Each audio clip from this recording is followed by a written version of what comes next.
तुझं स्वास्थ्य ठीक नाही ह्यात तुझी घोडचूक काय हे तुला सांगतो. आज तुझे बरेच प्रश्न आपोआप सुटतील बघ. आता शांतपणे आणि विचारपूर्वक एक साधं उदाहरण घेऊया.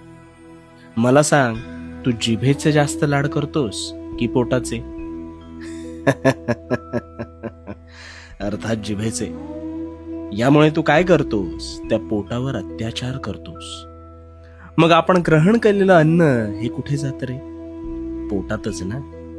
पण त्या पोटाचा विचार न करता तू निव्वळ रसनेच्या वासनेचा विचार करतोस. त्यावेळी तुला समाधानकारक वाटतं, पण खरं तर हा समाधानीपणा आहे ना, हा जिभेचा असतो, पोटाचा नाही. कारण तुझ्या अरबट चरबट खाण्याने नकळत हळूहळू का होईना पण ते पोटाचे स्वास्थ्य हे कधी बिघडू लागतं हे तुझं तुलाच कळत नाही. आणि तुला माहितीये